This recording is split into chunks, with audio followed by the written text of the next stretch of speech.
All right. Well, good morning, everybody. It is the fourth day of October 2021. I'm Dave Rolfe, and this is the Smart Networker. And today we're going to do a couple things. We're going to do a little review on what we covered last week, and I will be presenting that through a PowerPoint.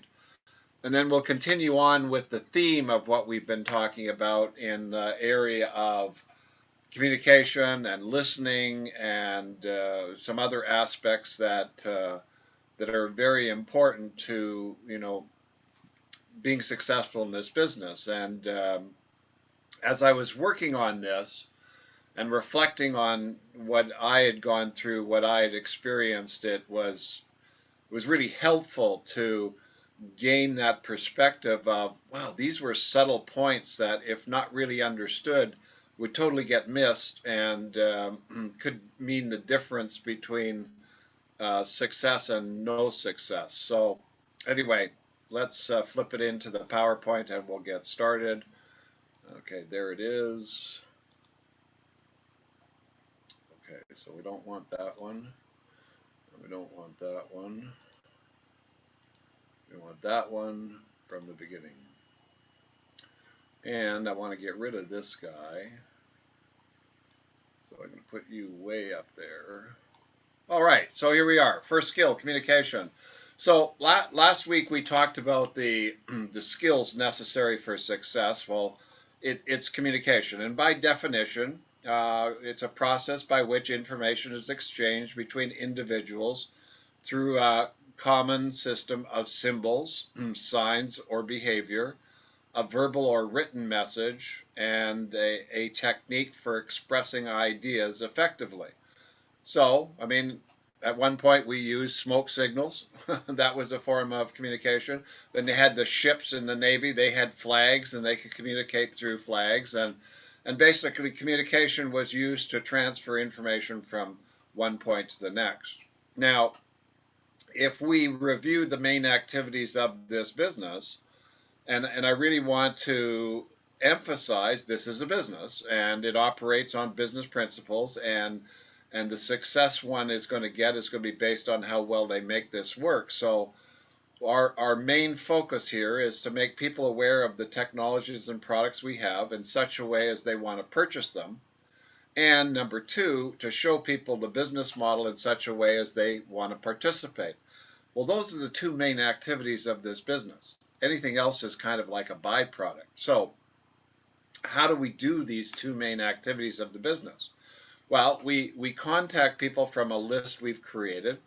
And these are usually people we know and engage in conversations when we're out and about and seize an opportunity to start a conversation with the idea of getting to the main activities we want to do. You know, you go to a party, you go to a restaurant, you go somewhere else, and you hopefully engage in a conversation. So to simplify this, what we do is we talk to anyone we can. I mean, that's really the viewpoint that's important about what we have to offer.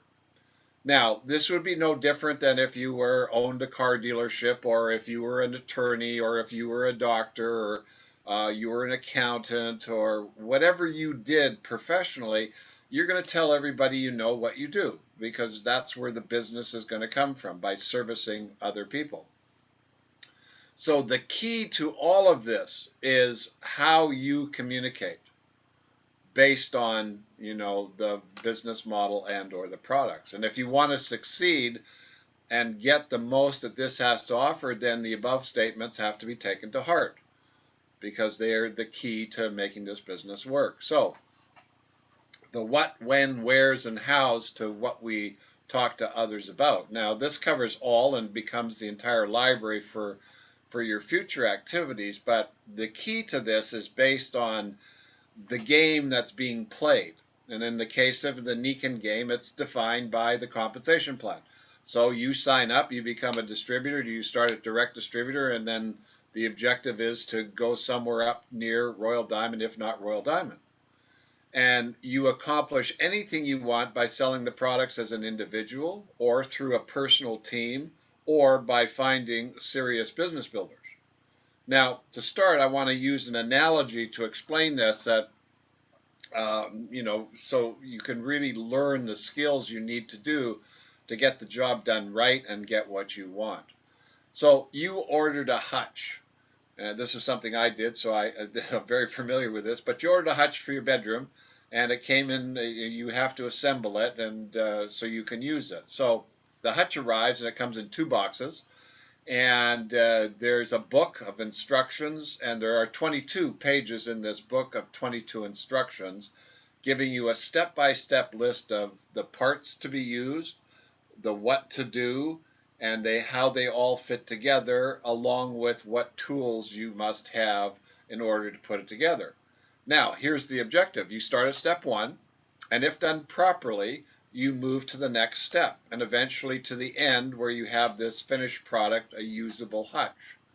Well, if you've never done that before, a couple of things. You're going to either need to study the plans very carefully, and that's the truth, and or you might need to get some help. And if you're really adventurous, you'll just jump into it and see what happens. I've done all 3. and so if we take a look at our business and what we're trying to accomplish, it's the sale of a product to someone or someone to join you in the business. Now, for our purpose, I'm going to stick with the business building aspects of this, looking for somebody to join you. And as a byproduct of this activity, products get bought. That's the nuts and the bolts of it. Now, in building the hutch, the instructions also have pictures of each step and what the finished product, once assembled, looks like. And again, you should have similar pictures of your goals and the various steps that need to be done in order to get there. Now, you can review the plan and strategy video where you have pictures of structure of what it looks like. When I was building this business, I drew out these pictures, and they were part of a presentation book, which we'll talk about further down the road. But it was very helpful in looking at what it was comprised of, what had to be done moving forward. So building a successful business is similar to building a hutch. You do one step at a time. Now, in step 1 of the assembly, it states that to make sure you have all the pieces, all the parts and the tools necessary to build a hutch, and you have a good workspace to do so. Well, this applies to this business as well. I mean, again, so what are those pieces? What are the parts and the tools necessary to build your business? And they need to be available and ready to use. So the first of this is your approach and who you're going to speak to get started. And my advice here, and again, if you're looking at this for the very first time and you're brand new in the business, is to find that person you know, your best friend, so to speak, someone you can talk to, share this idea with, thinks like you do, likes to do what you do, and won't blow you off, so you start in a very positive direction. But again, that all depends, and we're going to set up the strategy. Now let's talk about skills learned, and we covered this last week. I'll just do a quick review of this on this video, but you can review it on the past, and it'll also be projected in the PowerPoint that will follow the video on the website, daverolfe.com. So the first one was the insurance, and that was the door-to-door. And the basic skill learned here, I'm just going to highlight this, was the benefit of persistence, and that's going to be actually the topic of next week. Using a presentation guide, which was provided by the company, and it was basically a show and tell, and how to tell that story, so the buyer wanted to hear, and then you got the sale. So there were other things that happened, like knocking on doors and getting familiar. Once that got over that one, it was fine. It was an opening and greeting script, and you know, this is termed, and I guess, your elevator speech, using a presentation book, which was interesting, and you're going to hear about this moving forward. This was something that all professional corporations used at one point in time. Okay, then we got into the retail sales, and the retail sales were a little bit different. I was in automobile sales, and basically the skill learned there was asking for the order. We're going to talk about that today as well. Dealing with objections and clarifications. We're not going to deal with objections today, but you're going to get some idea of how to do that, and then we'll have a special class on that. It's really quite simple. And then learning how to find out what people wanted. This was really critical, and this is one of those things that I've observed over 32 years with Nikon and more in the industry, was that the people that were successful really wanted to get something. And so this was important to understand what other people wanted, and understanding their express benefits that they wanted, and then developing rapport. And of course, we hear about rapport, we hear about trust, we hear about those important issues. Okay. Next was the phone sales in Yellow Pages. And this was basically order taking, because people were it was a monopoly, this Yellow Page deal, and people wanted to list their ad. And so, but the interesting thing, it was all done by phone. So you had to describe products, you had to learn to control the conversation, you had to, be professional about it, make a recommendation, do a little homework, and prepare to present to the person that you talked about and or were talking to. So there were skills that were learned there in describing features and benefits, which is an important aspect of playing this game. Now, this was probably one of the biggest areas of learning, and this was the investment sales, all done by phone. And I think this is where I learned the most. Handling objections, using an ABC type system, using references. This is very important. Using references, persistence, using scripts, developing rapport, describing benefits, and follow up. Very critical follow up. Also recognizing who was the real player. This was I chased a guy in Nikon for 7 years, and he never became a consultant. So it was one of those things. Maybe I didn't learn it, but for the most part, I did. And it's very important, because you can spend a lot of time working with the wrong people or chasing what you think is right, but it's really wrong. And who's pretending and who's faking. So let's talk about the first skill, communication. So success in this to business depends on how much product is bought and the size of your organization. Period. No, that's it. I mean, you can have other successes and other emotional benefits and other things that happen as a result of being involved, but if we look at it in the sense of the business, it's measured by product sales and or size of the organization, ranking, that kind of stuff. Well, so now what's interesting about these two things is they can be measured. And then based on what you want, one can get organized and focused on doing the activities that will create that end result.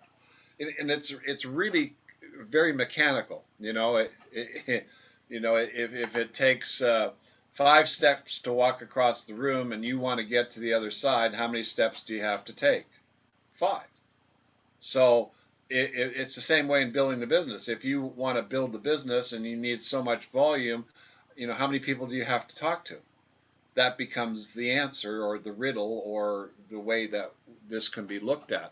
And one of the things that I had a lovely time doing over my career was taking a look at the data and evaluating it, and then comparing it to other data, to see what caused what to happen, and if this happened, what results were created, and because of the numbers of people that I had in my group and the results that were created, there was lots of data to evaluate and look at and then understand.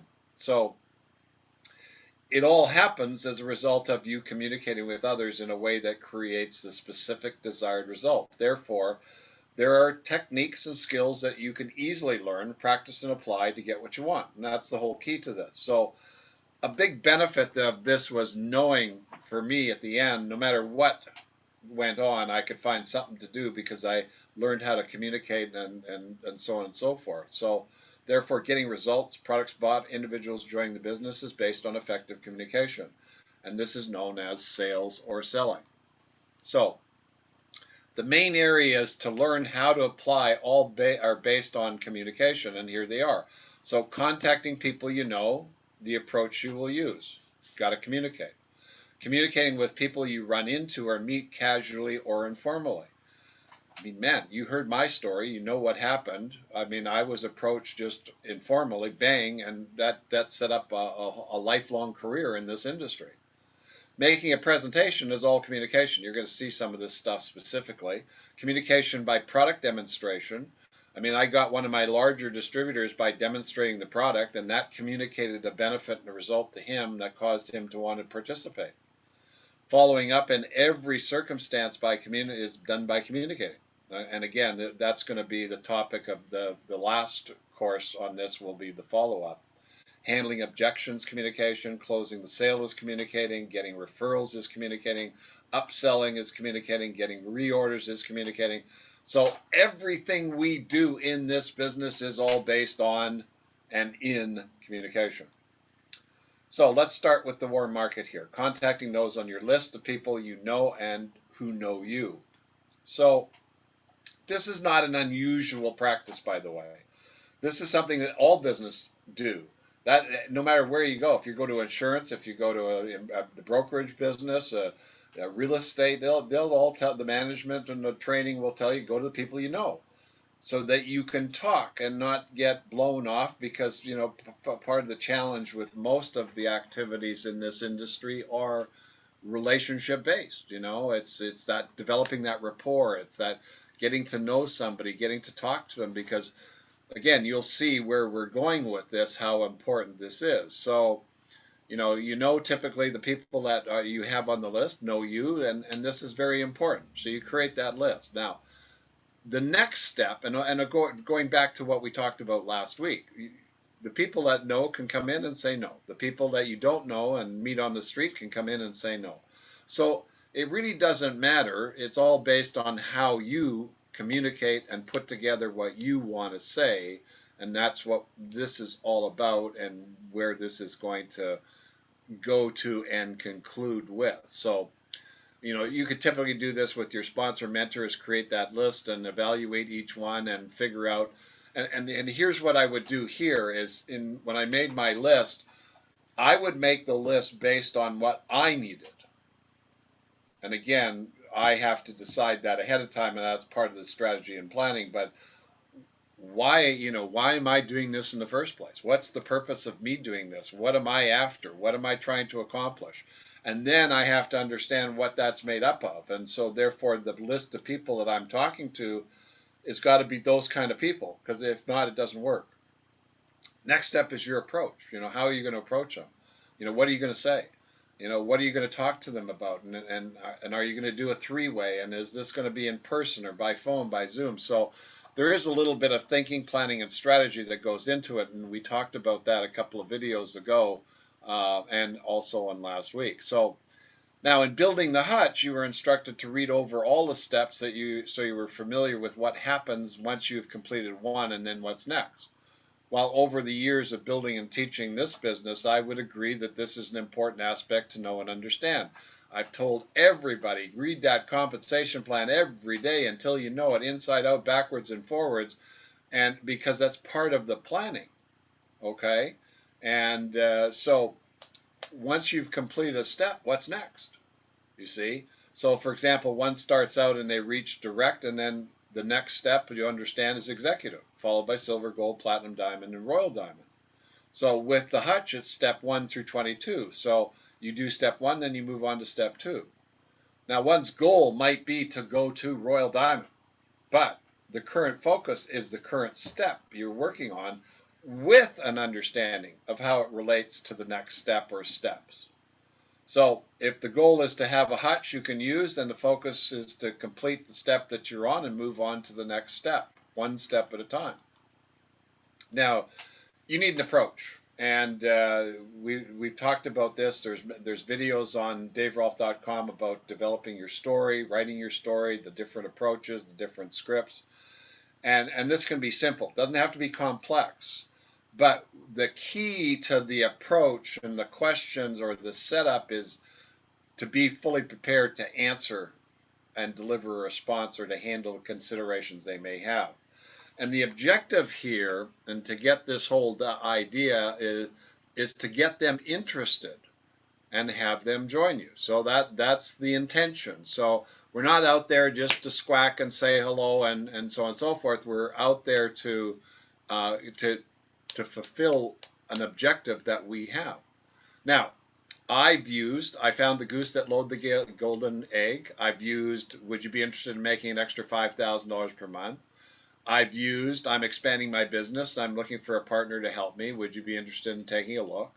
I've used new Japanese company in town looking for distribution, $2,500 required for information call. And then I put in my name and number. This was an advertisement. So these were approaches. Now, I felt comfortable with these approaches because I knew what to say if they answered or how they answered. And that's where we're going to get to with the listening part. So many times when you're out and about and it's some form of social circumstance, conversation starts, hi, how are you, blah, blah, chit chat, back and forth. Now, here I like to poke around to see if I could get them to ask me what I did. And in that process, find out what they did. And then if they liked what they were doing and if they plan on doing that forever. And here's why. My objective was to see if there was dissatisfaction and if there was a want or a need to change what they were doing. And if that existed, that's a perfect position to talk about and get somebody interested in what we have or whatever opportunity that you're presenting. So now sometimes where you're located is not the right place to conduct business or really get into what you need to. So those situations, the whole idea would then be to set up the right place.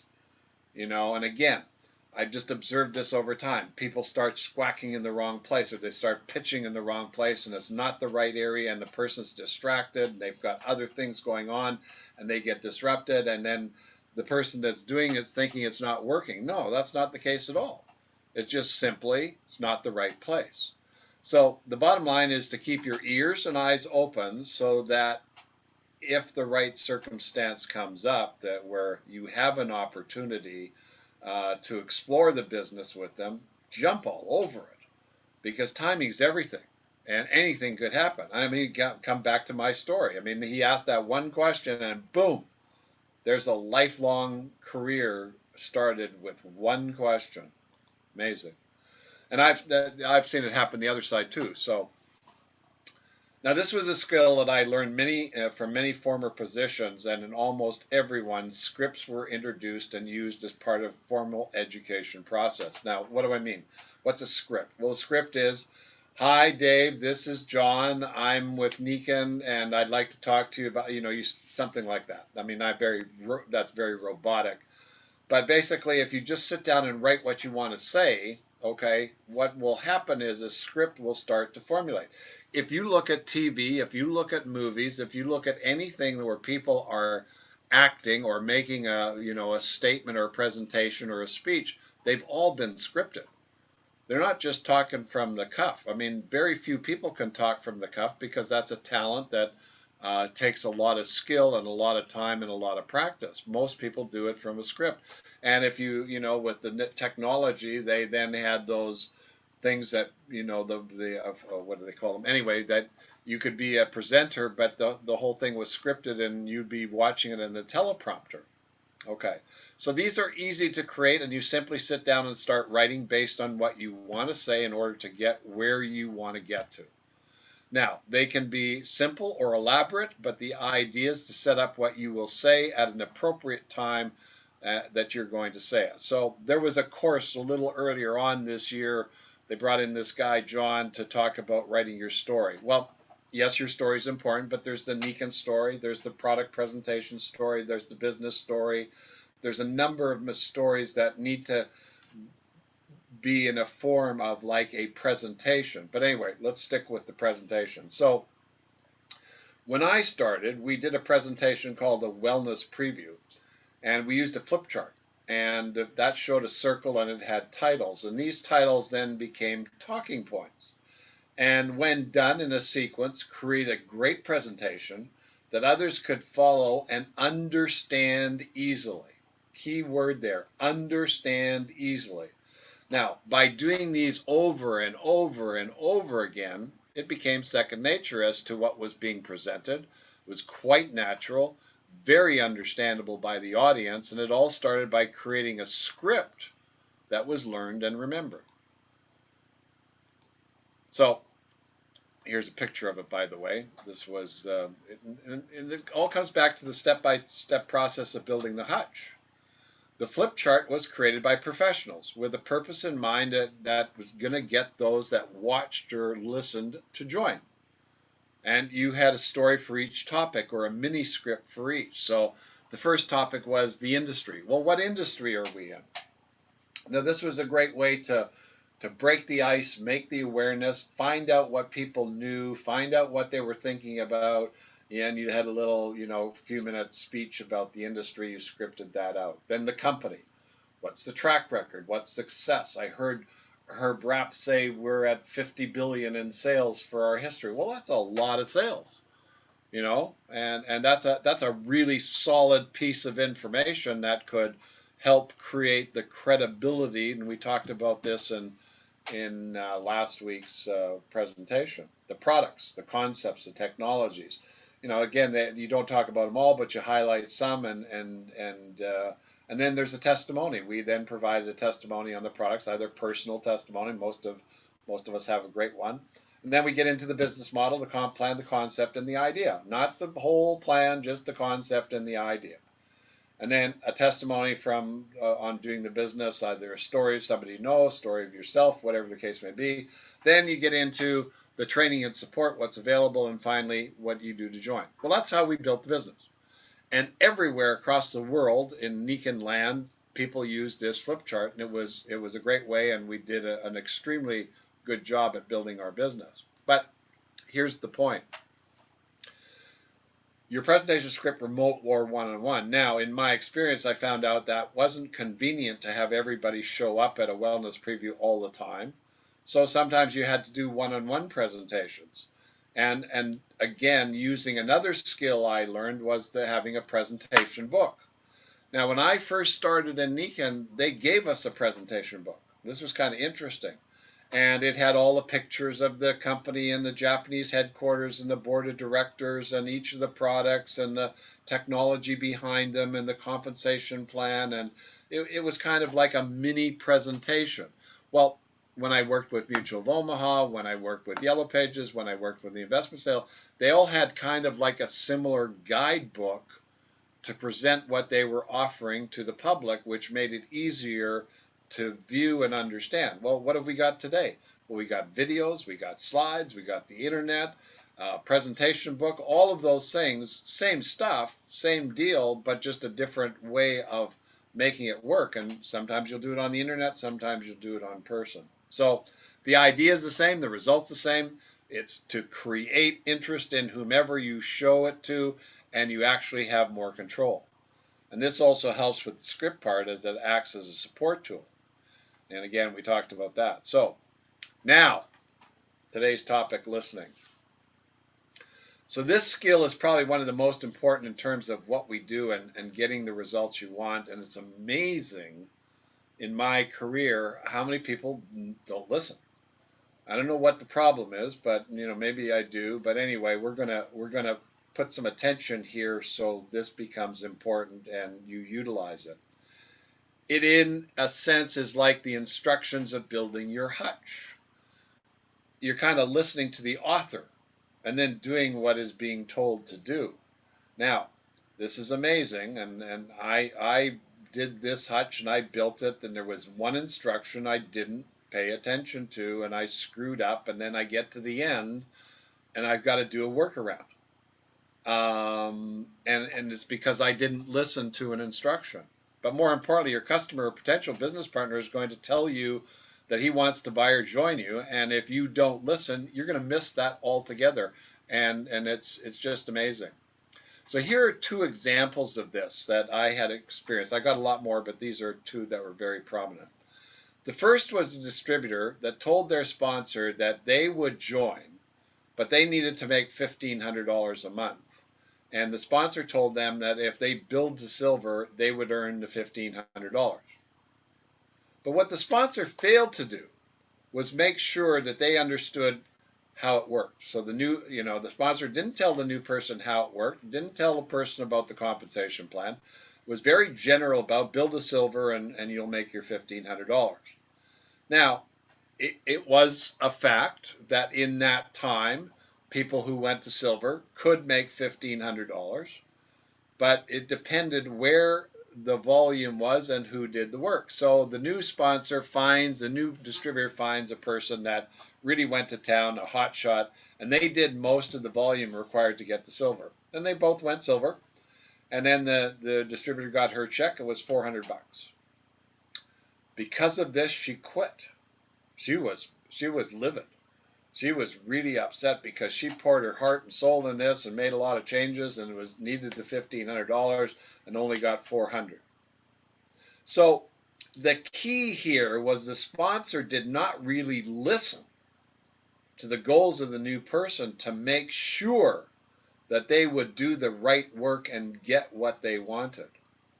At the same time, there are many ways of building this business, and if they were explained and the new distributor understood them, the result that occurred would have been understood, and she wouldn't have been surprised, and she probably wouldn't have quit.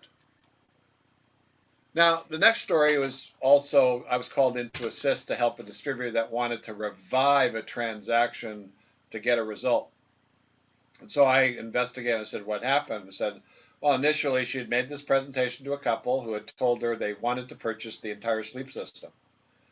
At that time, this was a sizable order and would have created a great volume and subsequent commission.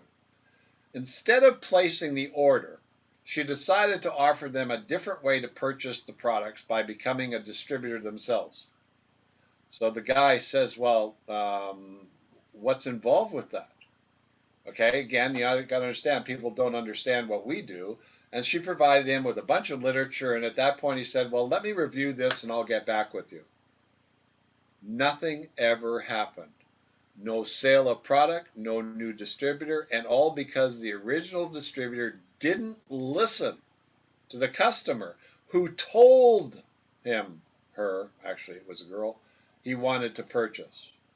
So the correct solution would have been, okay, take the order, get it in the computer, done deal. Now, once that's done, now you can talk about other stuff.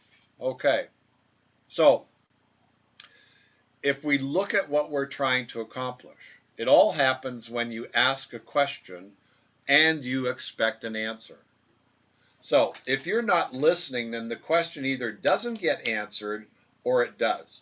So here's an example. You ask the question, would you be interested in making an extra $5,000 per month? And the person you're speaking with says, well, what are you talking about? And you respond, well, I'm expanding my business and looking for a partner. The original question was never answered, and you were not listening and missed that and went on to another question. This is so easy to do, and it's done all the time, and if you look at the conversations in life, this is why there are problems. So now they answer, no, I'm not interested. Well, so what are they not interested in? Question number one or question number two? And again, because it was never pursued, I mean, again, it just gets dropped usually because people don't understand this. And, goes on to another conversation. Maybe you get a product sale out of it if you're lucky. Now, after not getting the question answered for would you be interested in making an extra $5,000 per month, the correct response would be to ask the question again. So you ask the question, how are you today? And you don't get an answer. Do you go on to something else, or do you ask the question, how are you today? See, you repeat the phrase even slightly. So you ask this question, you said, would you be interested in making an extra $5,000 per month? And the person you're asking says, well, what's this you're talking about? They said, well, I wanted to know if you'd be interested in making an extra $5,000 per month if you completely understand what it was. And the person says, well, yes, I would, but it depends on what it is. Now you've listened, got your question answered, and now have a direction to take, a next step, so to speak. Now you could go on into your story, you could talk about the company, you could explore more on this answer. Yes, but it depends on what it is. if we look at what we're trying to do here off script for a second, we're trying to engage in conversations, and we're trying to get people to take a look at what we got. Well, let's keep on with the theme here, and it'll all tie together. So when you're presenting or demonstrating or asking questions, you want to be aware of what is going on so that you can act upon the circumstance. Now, one of the lessons I learned from all my experience was the idea of what they call the trial close. Now, this works here, it works everywhere. It's an idea to see where things are. It's kind of test the water, so to speak, and it's all based on something that the person you're talking to says positively about what's going on. So now the close of the product would be, which product do you want to get today? And then they buy that product. Or are you ready to join me in the business? And then they sign up. That would be the closing of the sale, right? But in you're making your presentation and you're looking at a response that you get from them, and it's something like, oh, I get this, or oh, I really could use that, or oh, I know somebody that would love this. Essentially, these are signs of agreement with what you're saying. Now, these are perfect opportunities to say, all right, well then let's get started and let's build your business, would be the appropriate response. And then they're going to say, well, I don't know, I'm not ready yet. And then so you keep going. But maybe they would respond positively. And I've had that happen where they said, yeah, this is great, let's go, I'm ready. So what we have to understand is that when we're making a presentation, part of the communication aspect is listening. So listening basically means that you have totally understood their situation or response, and then you volley back and forth with a reply, an answer, or a clarification request. Let's take a look at this. So you're presenting the whole idea to your friend Bob, and he states in the middle of what you're presenting that, I totally get this, but it's not for me. I'm sure you've never heard that before, but maybe you have. Now, there are a few things to do here first. First, I'd ask myself, well, what does that mean? What does he mean by, I totally get this, but it's not for me? Now, if you weren't listening, if you weren't paying attention, what you might have heard was, this is not for me. And because of that, you might just say, okay, well, I understand, and you talk about something else. However, I'd want to do this. I'm not sure completely I understand what you're saying here. Could you clarify what you mean it's not for me? Now, what will typically happen is that he will think about it and then give you back something to deal with, a specific issue. Now, this is very interesting. His initial response was very general, and most would buy that versus digging in a bit and understand what is going on. See, he responds and says, well, I work full time and I don't have extra time, and I can see this is something I will need time to do. Now you have something to deal with. You get that, right? So, in other words, the general response is hard to deal with, but the specific response can be dealt with. Now, this lesson's about listening and communicating. Handling objections and closing will be another time and point that we'll deal with, but people don't always say specifically what they're thinking and or meaning to say. They want to be polite. They speak in generalities, not specifics, because they don't understand in the first place. So, for example, if they don't understand a concept or an idea, or what you have said has not quite got them totally interested, then the easy out is, I'm not interested. But the question then is, not interested in what? Who wouldn't be interested in a residual income of 10 to 20K per month based on helping others maintain good health and a healthy lifestyle? See, that's the big picture. So the issue or problem is not usually what is said, but more what is not understood. And therefore, because it is not understood, there is a natural tendency to back off or back away. Now, it's no different than going somewhere unfamiliar or going somewhere that was not a good experience or being involved in a bad situation that looks similar. Now, if you look at all of those and look at life and things that you've done, there have probably been plenty of circumstances. Well, no, I don't want to go there. No, I don't like that kind of food. No, I don't like that group, and et cetera, et cetera. So, by exploring the true meaning of what's being said, sometimes, most often, brings out the true reason. And that is usually something that can be dealt with and easily because it's something that was misunderstood. So listening then becomes as important as what we communicate. How is it received? Do they understand what is being said completely? Do you believe that they got what you're saying and understand it completely? Or is there some doubt on your behalf? You will gain this understanding by asking questions and then listening to the response or watching the body language or even asking them if they got it and understood it.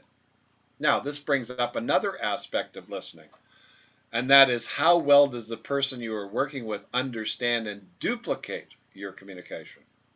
Now, in an ideal world, once someone has stated that they're going to join you and go to work, normally you would expect that to happen, and in a lot of cases it does, but every once in a while it doesn't. Over the years, I observed that inaction comes about because something is not understood by the one who's supposed to be doing that activity. Now, this happens when in the instruction or the lesson taught is not heard or was not listened to. You know, people get distracted, they fall asleep, they're thinking about something else, or, you know, they're not paying attention. So it becomes important to know the part of listening is observing that what was said was heard, was understood before one moves on. And if yes, then you can be assured that the action will take place.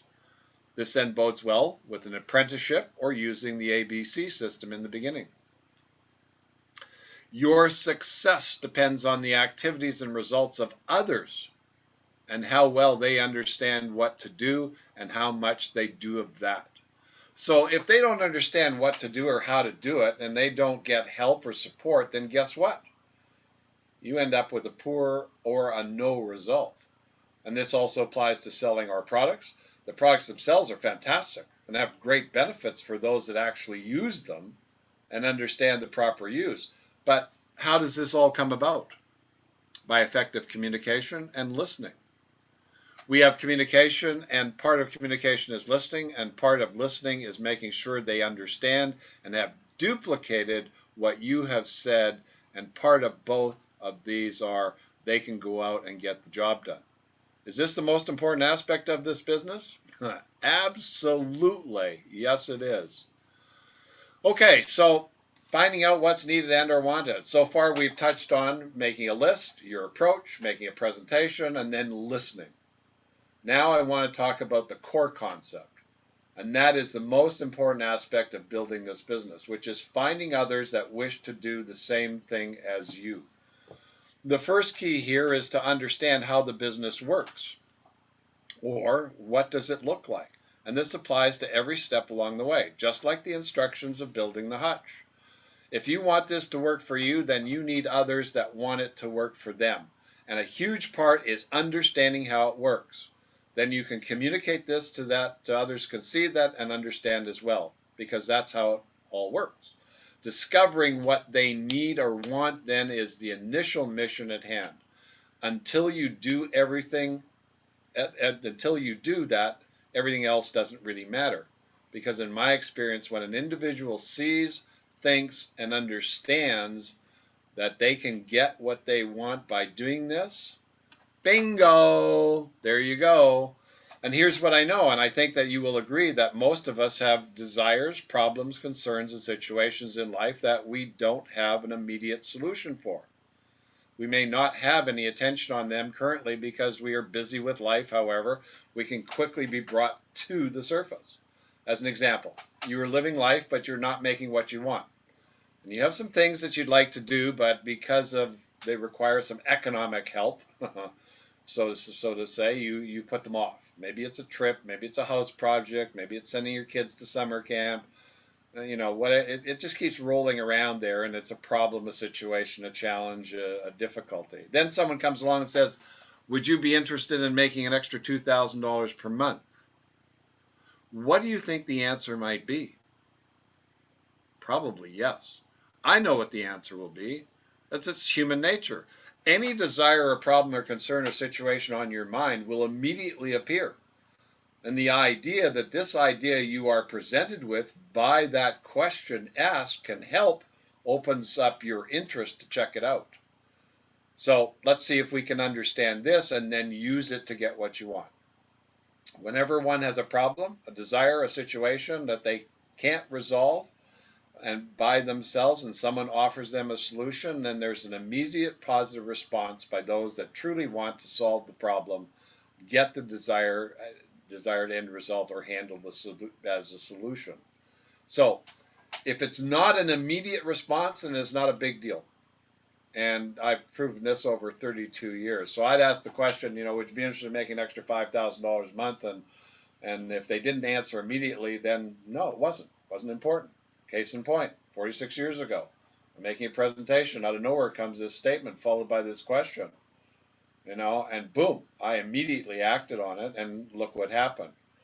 Little did I know what the future had in store for me, but the point is this: because I had the desire and the problem on my mind, and the idea of a solution was appealing, you're hungry. You want to eat. And a friend says to you, I have a great restaurant around the corner. Do you want to get a bite? What, are you going to say no? Anyway, that's the basic idea. So anyway, that's what I wanted to do for today. I'm going to stop the presentation, stop the share, and come back to a live presentation. And then I will post this PowerPoint in its entirety on daverolf.com and the video after we've recorded it. So now what we'll do is we'll stop the recording and open it up for any Q&A. I know we've taken a little bit longer today, but it was worth it.